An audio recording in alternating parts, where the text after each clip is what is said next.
오늘 말씀 제목이 어떻게 되죠? 두 글자죠. 보증이라는 단어인데 어떤 뜻인가요? 한자 말인데 보호할 보, 책임질 보 이 한자를 쓰고 또 증명할 증, 증거 증 이걸 사용해서 어떤 사람이나 일에 대해서 책임지고 틀림이 없음을 내가 증명한다라는 뜻으로 보증이라는 한자를 사용합니다. 여러분들이 살아가면서 생각보다 참 많은 보증을 주고받습니다. 어떤 전자제품이나 물건을 사면 거기에 뭐가 들어있죠? 품질 보증서가 있죠. 그리고 또 돈을 빌리거나 큰 계약을 할 때는 보증인을 요구할 때도 있고, 가장 흔히 우리가 하는 집을 계약할 때 뭘 주나요? 서로 주고받나요? 보증금을 주고받잖아요. 보증이라 하는 것은 그래서 결국 미래의 약속과 관계가 있다라는 것입니다. 지금 약속한 것을 그때 가서도 반드시 지키겠다라고 이렇게 하나의 장치로 만들어 놓은 것입니다. 근데 이제 저는 개인적으로 보증이라고 하는 단어를 바라보면 예전에 있었던 한 가지 사건이 생각이 납니다. 결혼하면서 처음 얻은 신혼집을 전세로 이렇게 살았는데 기간이 만료되었는데도 전세 보증금을 돌려받지 못했던 일이 있었습니다. 처음에 계약할 때는 당연히 돌려받을 돈이라고 생각했습니다. 이름이 보증금이잖아요. 그래서 나중에 돌려받을 거다 이렇게 생각을 했는데 부동산 가서 임대인, 임차인 제가 함께 쓴 그 계약서도 있었고 계약 기간도 분명히 정해져 있는데 만기가 되어서 돌려받고 나오면 되는데 이게 상황이 완전히 엉켜버리게 된 것입니다. 근데 계약 기간이 끝난데도 돈을 받지 못하니까 이 상황이 많이 바뀌게 되었습니다. 저는 미리 통보도 했었고 또 이사가는 날짜도 서로 잘 협의해 봅시다 라고 이야기했었는데 다음 임차인이 생기지 않으니까 이 주인이 돌변을 하는 거예요. 집을 대체 어떻게 썼길래 뭐 별가지 이유를 다 하면서 다음 계약자가 안 들어온다 이러면서 못 주겠다 뭐 이렇게 된 겁니다. 근데 이제 보증금이라는 금액이 뭐 한두 푼이 아니잖아요. 억이 넘는 단위다 보니까 참 마음이 답답하더라고요. 게다가 그 집은 제가 신혼집으로 얻었던 첫 집이었고 또 두 아이를 낳고 기른 그런 추억이 있는 곳이었는데 참 엉키게 되니까 여러 가지 일들이 불편하게 되었습니다. 이제 결론적으로 이야기를 하자면 계약 만료 후 한 달 뒤에, 그러니까 기간보다 한 달 더 뒤에 나중에 돌려받고 이사를 나올 수 있었습니다. 너무 걱정하는 눈으로 쳐다보시니까 혹시나 지금도 못 받았나 이 표정으로 보시는데 다 해결됐어요. 네, 해결됐습니다. 그러면서 한 가지 사실을 깨닫게 되었어요. 보증이라는 이런 이름이 붙어 있다고 해서 완전히 보증할 수 있는 게 아니구나. 사람 참 착해 보이고 괜찮은 것 같아도 끝까지 가봐야 아는 게 사람이구나 깨닫게 되었고, 세상의 보증은 결국 그 사람이 얼마나 믿을 만한가, 이 계약이 얼마나 지킬 능력이나 완전하게 잘 정리되어 있는가 이런 데 있지만은 그래도 사람의 이 계약, 보증관의 문제는 완전히 안전한 장치는 아니다라는 것을 깨닫게 되었습니다. 오늘 본문에도 보증이라는 말이 등장합니다. 그러나 여기에 등장하는 보증은 돈도 집도 아닙니다. 우리에게 주어진 영원한 생명과 하나님 나라의 기업에 관한 내용입니다. 그리고 그 보증을 맡으신 분은 사람이 아니라 성령 하나님이십니다. 본문 14절 말씀 우리 다시 한번 읽어볼까요? 시작. 이는 우리 기업의 보증이 되사 그 얻으신 것을 속량하시고 그의 영광을 찬송하게 하려 하심이라. 아멘. 그래서 오늘 본문을 쭉 따라가다 보면 하나님께서 우리의 구원을 얼마나 철저하게 이루셨는지가 보이게 되실 텐데요. 이 하나님의 그 계획 아래에서 독생자 아들이 이 땅에 오셨고 구원을 이루어주시고 또 성령께서 우리에게 반드시 완성될 것을 보증해 주셨다라는 사실인데요. 사랑하는 성도 여러분, 오늘 이 말씀을 통해서 하나님에 대한 믿음이 더욱 성장하고 은혜가 가득한 충만한 시간 되시기를 간절히 소망합니다. 총 세 가지 부분으로 나눠서 볼 텐데요. 첫 번째는 하나님께서는 우리에게 영원한 기업을 주셨습니다. 11절 말씀 함께 읽어보겠습니다. 시작. 모든 일을 그의 뜻의 결정대로 일하시는 이의 계획을 따라 우리가 예정을 입어 그 안에서 기업이 되었으니. 아멘. 사도 바울은 여기서 기업이라는 단어를 사용했습니다. 여러분들, 성경에서 기업은 단순히 재산 한 가지를 의미하지 않습니다. 하나님의 백성에게 약속된 유업, 하나님께서 자기 백성에게 떼어주실 몫을 이야기합니다. 구약에서는 이스라엘 백성이 어디를 기업으로 받았어요? 약속의 땅, 젖과 꿀이 흐르는 가나안 땅을 기업으로 받았잖아요. 근데 이제 신약에서는 하나님께서 우리에게 주시는 기업의 의미는 그것보다 더 훨씬 큰 의미였습니다. 그것은 바로 예수 그리스도 안에서 하나님의 자녀가 되고 하나님의 나라를 상속받으며 마침내 하나님과 영원히 함께 살게 되는 것, 이것을 이야기합니다. 바울은 이것이 하나님의 계획 안에서 이루어졌다라고 말하고 있습니다. 여기에서 잠시 에베소서 1장의 큰 흐름을 한번 살펴볼 필요가 있는데요. 바울은 3절부터 하나님께서 우리에게 베푸신 구원의 은혜를 이야기하고 있습니다. 성부 하나님께서 태초전에 우리를 택하셨고 또 성자 예수께서 우리를 속량해 주셨습니다. 그리고 오늘 읽은 13절과 14절에는 성령 하나님께서 등장을 하는 것입니다. 그래서 에베소서 이 1장의 구원 이야기는 처음부터 끝까지 누가 주도하고 누가 진행을 해요? 하나님께서 하시는 일이다라는 것을 알 수 있습니다. 11절과 13절 사이에는 또 재미있는 변화가 있습니다. 11절과 12절에 바울은 뭐라고 했어요? 빨간 글씨 보면 우리. 12절 볼까요? 또 우리. 13절에는요 너희로 바뀌게 됩니다. 우리에서 너희로 바뀌는 것, 많은 이 해석학자들은 여기에서 우리는 무엇이냐면 먼저 그리스도를 바라던 유대인 신자들을 말한 것이고, 또 두 번째로 13절부터 등장한 너희는 에베소 교회의 이방 신자들, 디아스포라 성도들을 이야기하고 있는 것이다 라고 이렇게 해석하고 있습니다. 이 본문을 토대로 본다면 바울이 말하려는 메시지가 더욱 확실해지는데요. 하나님의 구원의 기업은 어느 한 민족에만 국한된 것이 아니다 라는 것입니다. 유대인이든 이방인이든 신분이 높든 낮든 부자이든 가난하든 그리스도 안에 있는 사람에게는 동일한 기업이 주어졌다라는 것입니다.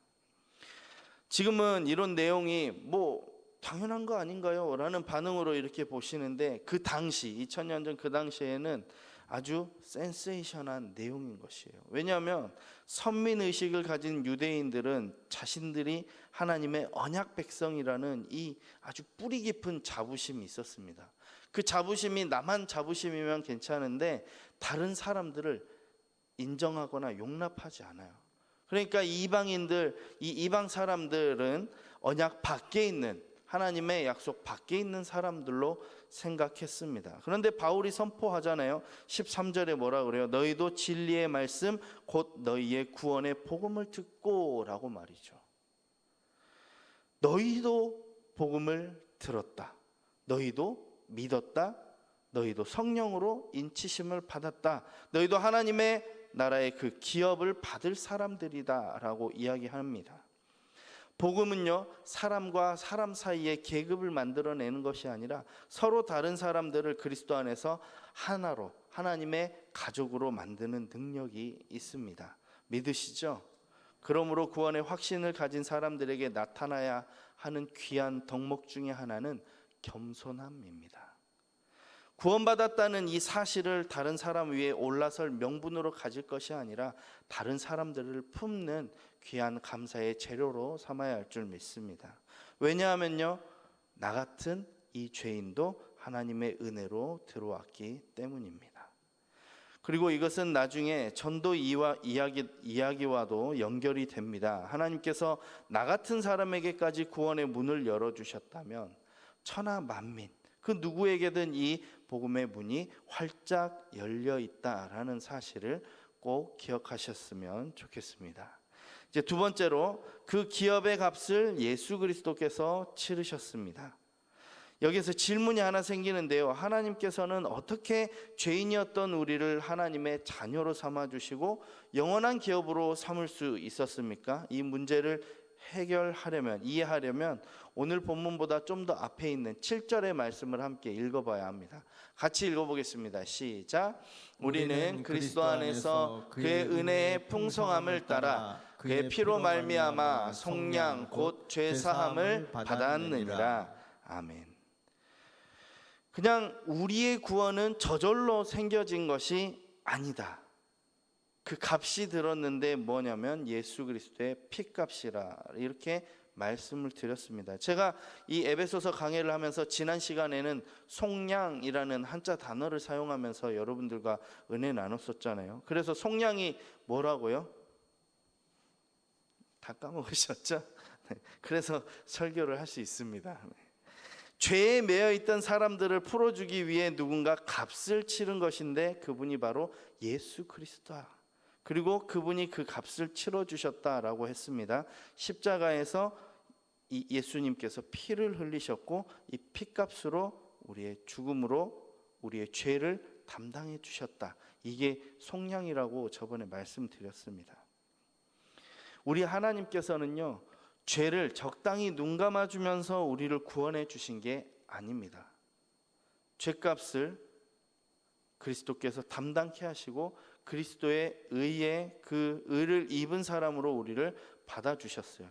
그래서 십자가를 바라보면 하나님의 사랑이 얼마나 구체적인지 알 수 있다라고 말씀도 드렸습니다. 그리고 우리 하나님께서는 그저 말로만 사랑하시지 않았어요. 죽어가는 우리를 결단코 외면하지 않으셨고 스스로 해결할 수 없는 이 죄의 문제를 해결해 주심으로 실제로 하나님께로 돌아갈 수 있도록 길을 열어주신 것입니다. 우리가 죽을 수밖에 없는 존재였기 때문에 생명 되신 예수님을 보내주신 거고요. 우리가 스스로 죄의 값을 해결할 수가 없기 때문에 아주 깨끗하시고 흠없으신 예수님을 우리에게 보내주신 거예요. 또 우리가 하나님 나라의 기업을 요구할 자격조차 없는 사람들이기에 하나님의 아들이신 예수님께서 우리를 하나님의 자녀로 삼아주셨다라는 것입니다. 이어서 13절은 이렇게 시작합니다. 그 안에서 너희도 진리의 말씀 곧 너희의 구원의 복음을 듣고. 뭘 들었다고요? 구원의 복음. 따라해 봅시다. 구원의 복음. 구원의 복음. 기독교 신앙은 막연히 하나님께서 계신다, 하나님이 살아계신다 이런 사실을 인정하는 데서 시작하는 게 아니라 실제로 일어났던 이 소식을 들음으로써 출발합니다. 이게 뭐냐면 복음의 소식인데 예수 그리스도께서 십자가에서 죽으셨고 부활하셨고 3일 만에 살아나셨고 또 그리스도를 믿는 자에게는 죄사함과 영원한 생명을 주셨다는 이 기쁜 소식. 이게 뭐예요? 두 글자로 기쁜 소리 복음이잖아요. 영어로는 굿뉴스. 죽어야 할 사람에게 살아갈 길이 열렸다는데 이보다 더 기쁜 소식이 어디 있습니까? 한번 생각해 보십시오. 잘 생각해 보세요. 1부 때는 대답 잘 못하셨거든요. 2부는 얼마나 영리한지 제가 보겠습니다. 어떤 사람에게는 죽을 병이 걸렸어요. 근데 이 병을 치료할 수 있는 약이 개발되었습니다. 그 환자가 의사의 말을 믿고 약을 먹었고 병에서 살아났어요. 자, 질문 드립니다. 이때 이 사람을 살린 것은 무엇이죠? 예. 쉽잖아요. 뭐 먹었어요? 약 때문이잖아요. 비슷합니다. 일부랑. 네. 물론 그 약을 먹기 위해서는 누구의 말을 믿어야 돼요? 약을 먹으라고 하는 의사의 말을 믿어야 돼요. 근데 잘 생각해 보세요. 그 의사의 말을 믿었다는 그 신뢰, 믿음이 나를 치료했습니까? 아니잖아요. 결론적으로는 약이 치료한 것이잖아요. 그러니까 믿음은 이 약을 받을 수 있도록 나를 마음을 열게 해준 것이고 실제로 생명을 살린 건 뭐다? 약이다라는 것입니다. 복음도 마찬가지입니다. 우리가 그리스도를 믿습니다. 그러나 믿음 자체가 죄를 씻은 것은 아니에요. 예수 그리스도께서 죄를 씻었습니다. 그래서 우리의 믿음은 그리스도께서 이루신 구원을 받아들이는 이 손과 같은 것입니다. 또한 믿음의 시선은 언제나 그 믿음 그 자체만을 바라볼 것이 아니라 믿음의 대상인 예수님을 바라봐야 하는 것입니다. 신앙생활을 오래 한 저희들에게도 굉장히 중요한 내용입니다. 신앙이 흔들릴 때 자꾸 내 자신만을 바라보고 내 속에 있는 마음만 들여다보면 더 불안합니다. 왜 그래요? 우리는 불완전한 존재이고 불안한 존재이기 때문이에요. 그러나 복음은 나 자신을 분석하기 전에 예수 그리스도를 바라보게 만들어 주는 것입니다. 그러므로 우리의 믿음의 방향은 나를 향하지 마시고 여기에 있는 이 십자가를 바라보시면서 이 십자가에서 어떤 일이 이루어졌는지 기억하는 온 성도님들이 되셨으면 좋겠습니다. 세 번째로 성령께서는 이루어진 구원을 끝까지 보증하십니다. 이제 오늘 설교의 제목과 직접 연결되는 13절과 14절 내용을 읽어볼 텐데요. 한 목소리로 읽어보겠습니다. 시작. 그 안에서 너희도 진리의 말씀 곧 너희의 구원의 복음을 듣고 그 안에서 또한 믿어 약속의 성령으로 인치심을 받았으니 이는 우리 기업의 보증이 되사 그 얻으신 것을 속량하시고 그의 영광을 찬송하게 하려 하심이라. 아멘. 여기에서 바울이 이야기합니다. 성령이 하시는 일을 두 가지로 이야기하는데 첫 번째로는 뭐냐? 인치심. 두 번째로는 보증한다라고 이야기합니다. 인치다가 뭐예요? 직인 찍는 거예요. 도장 찍는 거. 이 고대 사회에서는 이 인장이 소유와 권위와 같은 힘을 갖고 있었습니다. 자, 생각해 보세요. 왕의 도장이 찍힌 문서예요. 그러면 누가 한 말이에요? 왕이 한 말이잖아요. 그 종이 한 장이 왕과 같은 권위를 가질 수 있는 거잖아요. 또 주인이 자기 물건에 인장을 찍으면 그 물건이 누구의 것인지 드러나게 됩니다. 그러므로 하나님께서 성령으로 우리에게 인치셨다라는 건 뭐예요? 쉽게 말하면 너희 내 거다, 하나님 거다라고 말하는 겁니다. 이어서 14절에서는 한 걸음을 더 나아가 성령을 우리 기업의 보증이라고 부릅니다. 여기에서 보증으로 번역된 헬라어가 아라본이라는 단어인데요. 오늘날 표현으로 하면 계약금이나 보증금에 가까운 말입니다. 그래서 앞으로 전체를 받게 될 것을 확실하게 하기 위해서 먼저 주는 그런 것이죠. 바로 여기에서 처음 말씀드린 전세 보증금 이야기를 다시 한번 생각해 볼 수 있는 것입니다. 사람과 사람 사이에서 보증금을 주고받아도 약속은 깨질 수가 있어요. 왜냐하면 사람은 불완전하기 때문입니다. 그런데 우리 하나님께서는 뭘로 보증해 주셨어요? 돈도 아니고 천사도 아니고 성령 하나님을 우리에게 주셨습니다. 그래서 성령 하나님께서 친히 우리 안에 거하게 해 주셨어요. 하나님께서는 장차 우리에게 주실 영원한 기업을 보증하기 위해서 성령님을 보내주신 것입니다. 한번 이런 장면이 있습니다. 생각해 보세요. 산에서 등산을 하던 사람이 절벽에서 아래로 미끄러져서 떨어졌어요. 다행히도 다 떨어지기 전에 중간에 이 좁은 바위 틈에 걸려가지고 더 이상 떨어지지 않고 있었는데 딱 걸려가지고 위로도 못 가고 아래도 못 가는 참 애매한 상황, 힘든 상황이 되었습니다. 시간이 점점 흘러가면 어떻게 돼요? 이 추락한 사람은 힘도 빠지고 손도 떨리고 다리도 후들거리잖아요. 또 이 높은 곳에서 아래 쳐다보면 어떻게 돼요? 아찔합니다. 그때 구조대가 등장합니다. 구조대원이 위에서 로프를 내려보내고 그 사람 몸에 안전띠를 채우고 벨트를 채워줍니다. 그리고 단단한 이런 안전장치들로 그 사람을 딱 결박을 하고 구조가 시작돼요. 위에서 이제 구조대원이 소리쳐요. 이제 올라오십시오. 계속 올라오세요 라고 소리쳐도 이 사람의 몸이 계속 떨고 있어요. 왜요? 무섭기 때문이에요. 그런 상황에서 내가 지금 마음이 연약한 상태에서 더 그러는 거예요. 이 줄 진짜 안 끊어지는 거죠? 괜찮은 거죠? 제가 중간에 떨어지면 어떻게 합니까? 이런 말을 하는 거예요. 근데 구조대원이 이럽니다. 걱정 마세요. 안전장치가 연결되어 있습니다. 제가 위에서 붙들고 있습니다. 걱정하지 마세요라고 해요. 근데 솔직히 그 말 듣는다고 걱정이 싹 사라집니까? 아니에요. 올라가는 동안 내내 계속 무서울 수밖에 없습니다. 몸이 떨릴 수밖에 없어요. 또 아래를 쳐다보면 또 겁을 먹고 더 덜덜 떨 수가 있습니다.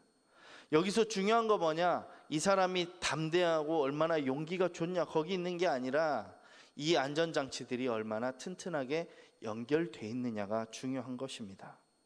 이 사람이 너무 무서워서 혹시 떨어지면 어떡하지라고 말한다고 해서, 걱정한다고 해서 안전 로프가 풀어집니까? 아니잖아요.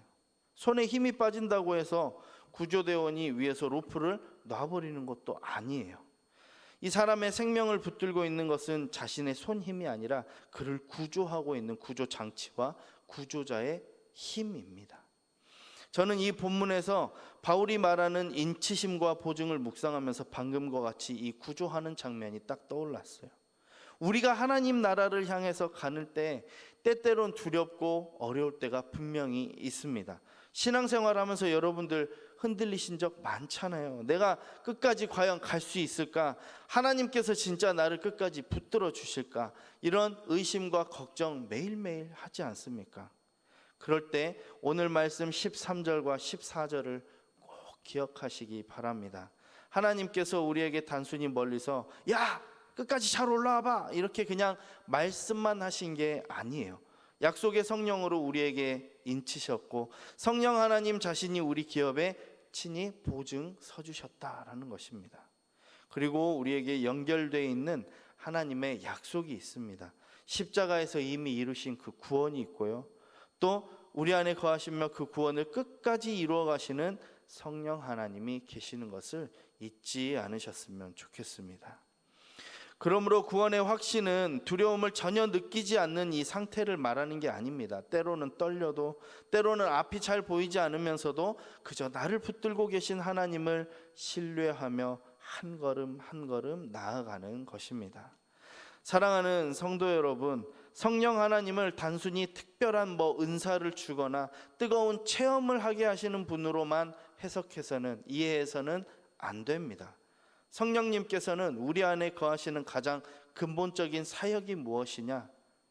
그리스도께서 이루어 주신 이 구원을 우리에게 적용시켜 주시고 우리가 하나님의 자녀임을 확증해 주시고 마침내 약속하신 그 기업에 이르도록 끝까지 붙들어 주시는 역할을 하고 계시는 거예요.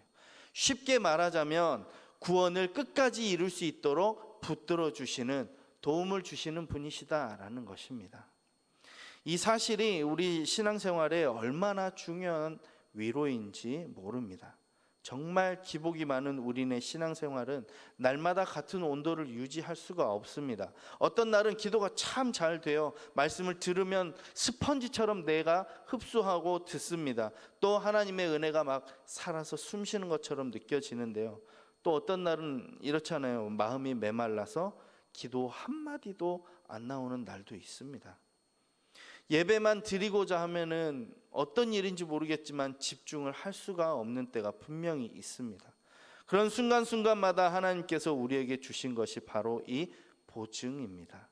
연약한 우리들의 감정은 시시때때로 변하지만 하나님의 약속은 변함이 없으십니다. 하나님께서는 그 약속을 말씀만으로 남겨놓지 않으시고 성령으로 인치셨습니다. 그래서 구원의 확신이란 자기 자신을 대단하게 여기는 확신이 아닙니다. 오히려 하나님께서 얼마나 신실하신 분인가를 의지하는 그 믿음인 것입니다.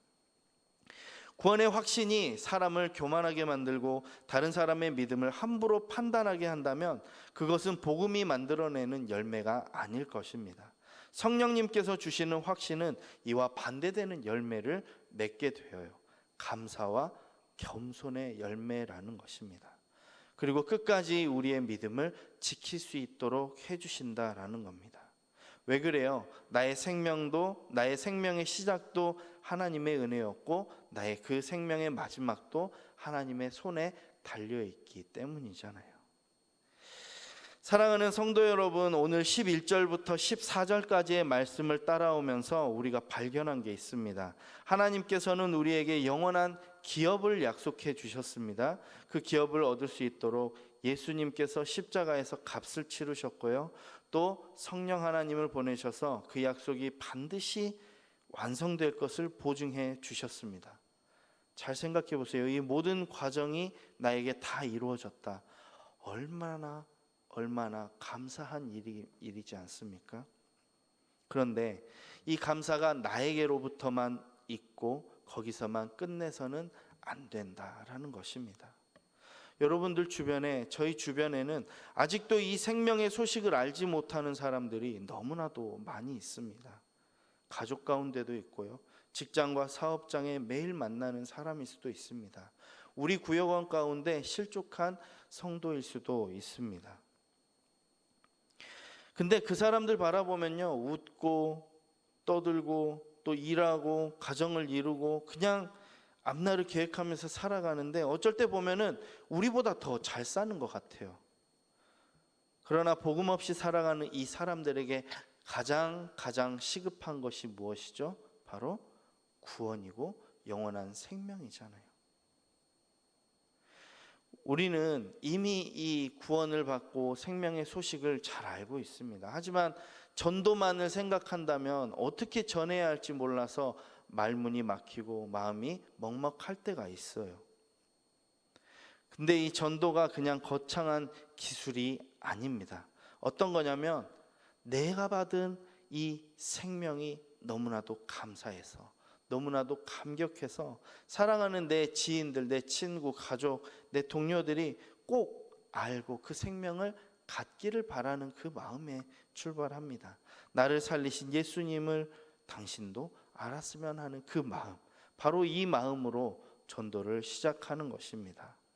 사랑하는 성도 여러분, 감사함으로 구원을 누리셨으면 좋겠습니다. 그리고 그 감사가 한 영혼을 향하게 하시기를 간절히 부탁드립니다. 이번 한 주간 남은 이 시간 동안 한 사람이라도 내 마음에 품으시고 복음을 전해주시기 바랍니다. 이 상대방이 오랫동안 교회를 떠나 있는 우리 구역원일 수도 있고요, 내 가족일 수도 있습니다. 여전히 아직 예수님을 한 번도 들어본 적이 없는 친구일 수도 있습니다. 그 이름을 놓고 기도하십시오. 그리고 기회가 주어질 때 꼭 복음을 전해 주십시오. 우리를 살리신 하나님께서 또 한 영혼을 살리시는 이 일에 우리의 입술과 삶을 사용하실 줄 믿습니다. 그럴 때 우리 하나님께서 기뻐 받으시고 여러분들의 영혼을 기뻐 받으실 줄 믿습니다. 우리 이 시간 말씀을 기억하면서 이 사명을 붙들면서 주님 다시 오실 때까지 찬양하며 나아가도록 하겠습니다.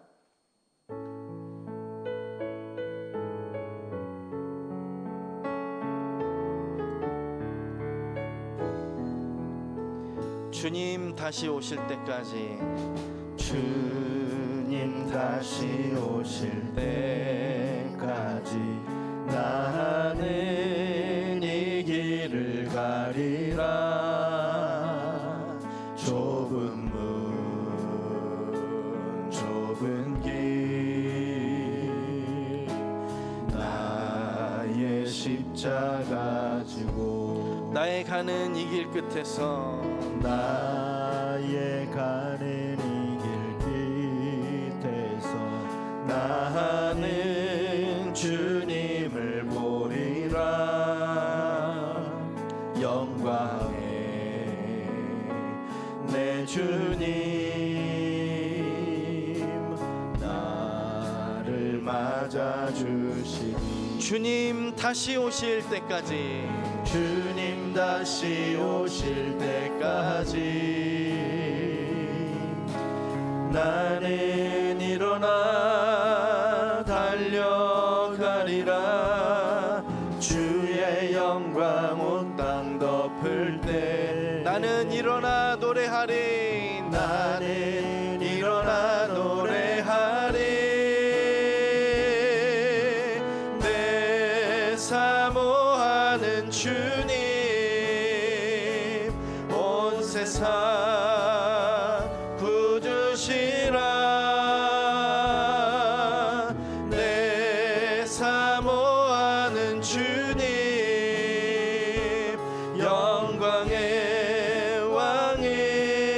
우리 한 번 더 고백합시다. 주님 다시 오실 때까지, 다시 오실 때까지 나는 일어나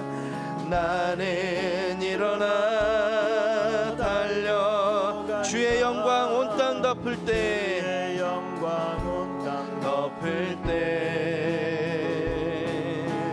나는 일어나 노래하리. 내 사모하는 주님, 내 사모하는 주님, 온 세상 구주시라. 내 사모하는 주님, 영광의 왕이시라. 이 시간 함께 말씀을 기억하면서 이렇게 기도하겠습니다. 예수 그리스도의 십자가로 우리를 구원하시고 성령으로 인치시며 영원한 기업을 보증해 주심에 참으로 감사합니다. 우리 삶과 형편과 감정에 흔들리기보다 하나님의 약속을 붙들게 하시고 구원의 감사와 기쁨 가운데 살아가게 해달라고 기도하시며, 여전히 복음을 알지 못하는 영혼들을 위해 하나님의 복음을 전하는 저희들이 되게 해달라고 이 시간 말씀을 기억하며 주여 한번 외치고 기도하도록 하겠습니다. 주여. 하나님 아버지, 이 시간 오늘 주신 말씀대로 저희들 간절히 살아가기를 원합니다. 아버지의 그 십자가 사랑을 다시금 깨닫고 오늘도 저희들 살아가는 이 믿음을 허락하여 주시옵소서.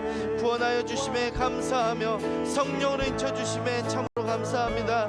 영원한 생명을 성령 하나님께서 보증해 주심에 하나님 감사와 영광을 올려드립니다. 나의 믿음과 나의 형편과 내 환경 때문에 믿음이 흔들리는 것이 아니라 하나님의 약속을 붙들고 아버지 이 약속만을 바라보며 구원의 감사와 기쁨 가운데 살아가는 저희들이 되도록 주님 역사하여 주시옵소서. 아버지, 여전히 주님을 알지 못하여 아버지 신음하고 고통하고 있는 이 영혼들을 불쌍하게 여겨 주시옵소서. 아버지, 저들이 복음 들고 나아가서 하나님의 말씀을 전할 때 담대한 마음을 허락하여 주시옵시고, 저희들 그 나아가는 발걸음마다 하나님께서 놀라운 능력들을 주셔서 믿지 않는 영혼들이 교회 가득 나올 수 있도록 주님 사용하시고 주님께서 인도하여 주시옵소서.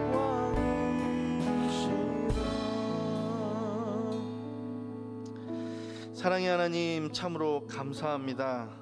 예수님의 그 사랑으로 우리를 구원하시고 성령으로 인치시며 영원한 기업을 보증해 주심에 정말로 감사와 영광을 올려드립니다. 우리 삶의 형편과 감정에 흔들리는 것보다, 연약한 우리의 믿음 때문에 흔들리는 것보다 영원하신 하나님의 말씀 약속에 붙들리게 하여 주시옵시고, 구원의 감사와 기쁨이 넘치는 삶을 살아가는 저희들이 되도록 주님 매일매일 매순간 함께하여 주시옵소서. 하나님, 우리 주위에 아직도 믿지 못하며 복음을 알지 못하는 영혼들이 너무나도 많이 있습니다. 이 영혼들을 불쌍하게 여기는 마음을 주시옵시고 그 사람들의 이름 부르며 기도하며 복음을 전하는 저희들이 되도록 주님 사용하시고 인도하여 주시옵소서. 또 이 시간 주님께서 주신 사랑에 감사하며 귀한 물질을 올려드린 손길들이 있습니다. 하나님 기뻐 받아주시고 주님께서 복을 내려 주시옵소서. 감사드리며 예수 그리스도의 이름으로 간절히 기도하옵나이다. 아멘.